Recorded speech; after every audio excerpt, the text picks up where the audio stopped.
ಎಲ್ರಿಗೂ ನಮಸ್ಕಾರ.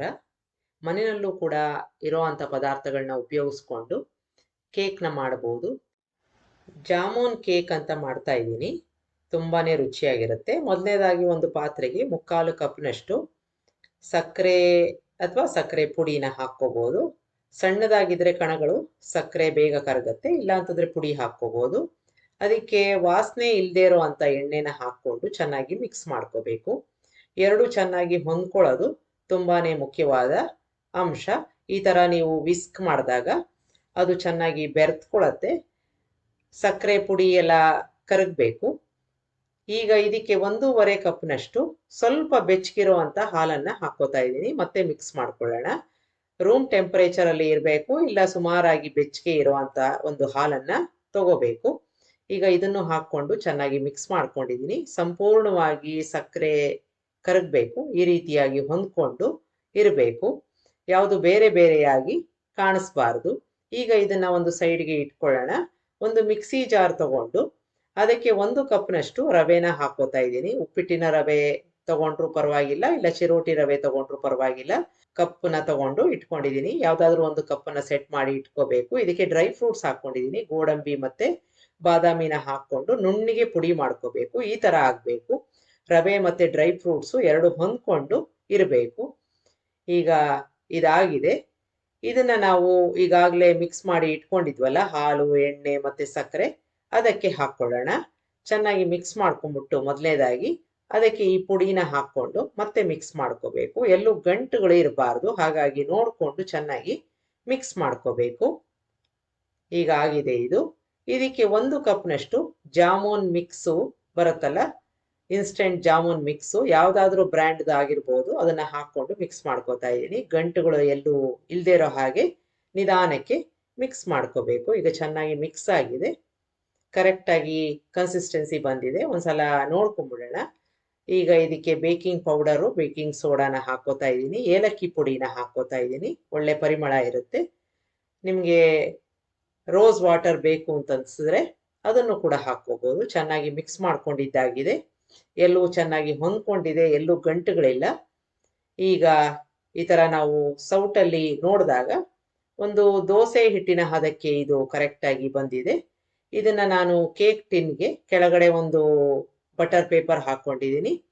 ಅದಕ್ಕೆ ಒಂದು 3/4 ಭಾಗ ಹಾಕಿ ಮತ್ತೆ ಉಳಿದಿದ್ದನ್ನ ಬೇರೆ ಒಂದು ಟಿನ್ಗೆ ಹಾಕೋತಾ ಇದ್ದೀನಿ. ಮೊದಲೇ ಟಿನ್ನ ನಾನು ಅವನ್ ನಲ್ಲಿ ಮಾಡ್ಕೋತಾ ಇದ್ದೀನಿ. ಎರಡನೇದು ಉಳಿದಿರೋದನ್ನ ನಾನು ಒಂದು ಬಾಂಡ್ಲೆನಲ್ಲಿ ಇಟ್ಟು ಅದನ್ನ ಬೇಕ್ ಮಾಡ್ತಾ ಇದ್ದೀನಿ. ಬಾಂಡ್ಲೆ ಈಗಾಗಲೇ ಕಾದಿದೆ. ಅದರಲ್ಲಿ ಈ ಟಿನ್ ಅನ್ನ ಇಟ್ಟು ನಾವು ಸುಮಾರು ಒಂದು 30ರಿಂದ 35 ನಿಮಿಷ ಲೋ ಹೀಟ್ ಅಲ್ಲಿ ಬೇಕ್ ಮಾಡ್ಕೋಬೇಕು. ಈಗ ಅರ್ಧ ಕಪ್ನಷ್ಟು ಸಕ್ಕರೆನ ಹಾಕೊಂಡು ಅರ್ಧ ಕಪ್ನಷ್ಟು ನೀರನ್ನ ಹಾಕೊಂಡು ಒಂದು ಶುಗರ್ ಸಿರಪ್ನ ಮಾಡ್ಕೋತಾ ಇದ್ದೀನಿ. ಇದಕ್ಕೆ ನೀವು ಬೇಕಾದ್ರೆ ಏಲಕ್ಕಿ, ಕೇಸರಿ ದಳ ಏನ್ ಬೇಕಾದ್ರೂ ಹಾಕೋಬಹುದು.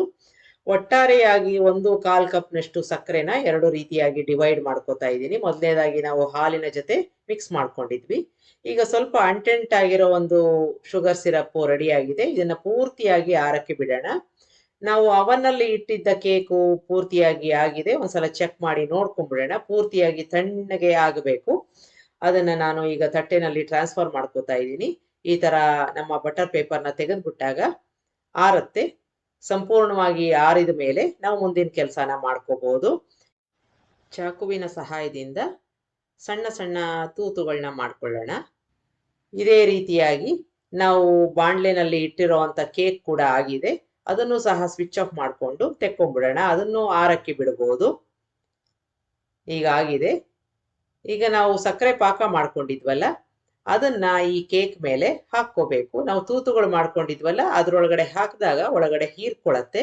ಸಂಪೂರ್ಣವಾಗಿ ಅದು ಹೀರ್ಕೋಬೇಕು. ಜಾಮೂನ್ನ ನಾವು ಕರೆದ್ಬಿಟ್ಟು ಹೇಗೆ ಪಾಕದಲ್ಲಿ ಹಾಕ್ತೀವಿ, ಅದೇ ರೀತಿಯಾಗಿ ನಾವು ಇಲ್ಲಿ ಶುಗರ್ ಸಿರಪ್ನ ಹಾಕ್ತಾ ಇರೋದು. ಈಗ ಕಟ್ ಮಾಡ್ಕೊಳ್ಳೋಣ. ನಿಮ್ಗೆ ಯಾವ ರೀತಿ ಬೇಕೋ ಆ ತರ ಕಟ್ ಮಾಡ್ಕೋಬಹುದು. ತುಂಬಾ ಸರಾಗವಾಗಿ, ತುಂಬಾನೇ ಸಾಫ್ಟ್ ಆಗಿ ಬಾಯಲ್ಲಿ ಕರಗುವಂತ ಒಂದು ಕೇಕು ರೆಡಿ ಆಯ್ತು. ಈಗ ಯಾವ ತರ ಬೇಕೋ ಆ ತರ ಕಟ್ ಮಾಡ್ಕೊಂಡು ನೀವು ಸರ್ವ್ ಮಾಡ್ಬೋದು. ಏಲಕ್ಕಿ ಘಮ ಮತ್ತೆ ಒಳಗಡೆ ಗೂಡು ಗೂಡಾಗಿ ಇರುವಂತದ್ದು, ಬಾಯಲ್ಲಿ ಕರಗುವಂತ ಒಂದು ಕೇಕು ರೆಡಿ ಆಯ್ತು. ಮೇಲ್ಗಡೆ ಅಲಂಕಾರಕ್ಕೆ ನೀವು ಬೇಕಾದ್ರೆ ಡ್ರೈ ಫ್ರೂಟ್ಸ್ನ ಹಾಕೋಬಹುದು. ಈಗ ನಾನು ರೆಡಿಯಾಗಿರೋ ಒಂದು ಕೇಕನ್ನು ಪೀಸ್ ತಗೋತಾ ಇದ್ದೀನಿ. ನೋಡಿ, ಒಳಗಡೆ ತನಕ ನಾವು ಹಾಕಿರೋ ಒಂದು ಶುಗರ್ ಸಿರಪ್ಪು ಹೋಗಿದೆ. ಯಾವುದೇ ಕಷ್ಟ ಇಲ್ಲದೆ ಈ ಒಂದು ಕೇಕನ್ನು ಮಾಡ್ಬೋದು. ಏಲಕ್ಕಿ ಪರಿಮಳ ಇರುತ್ತೆ, ಜೊತೆಗೆ ಡ್ರೈ ಫ್ರೂಟ್ಸು ಒಂದು ವಿಶೇಷತೆಯಿಂದ ಕೂಡಿರುತ್ತೆ. ಒಳಗಡೆ ತುಂಬಾನೇ ಸಾಫ್ಟ್ ಆಗಿ ಬಾಯಲ್ಲಿ ಕರಗೋ ಥರ ಇರುತ್ತೆ. ಈಗ ನಾವು ಬಾಣಲೆನಲ್ಲಿ ಮಾಡ್ಕೊಂಡಿದ್ವಲ್ಲ, ಅದರಲ್ಲಿ ಒಂದೇ ಒಂದು ವ್ಯತ್ಯಾಸ ಇರುತ್ತೆ. 3 ಕಡೆನೂ ಸ್ವಲ್ಪ ಬ್ರೌನ್ ಕಲರ್ ಬಂದಿರುತ್ತೆ, ಮೇಲ್ಗಡೆ ಬಂದಿರಲ್ಲ. ಅವನ್ನಲ್ಲಿ ಮಾಡಿದಾಗ ಎಲ್ಲ ಬದಿಯಲ್ಲೂ ಅದು ಸ್ವಲ್ಪ ಕ್ರಿಸ್ಪ್ ಆಗಿ ಬಂದಿರುತ್ತೆ.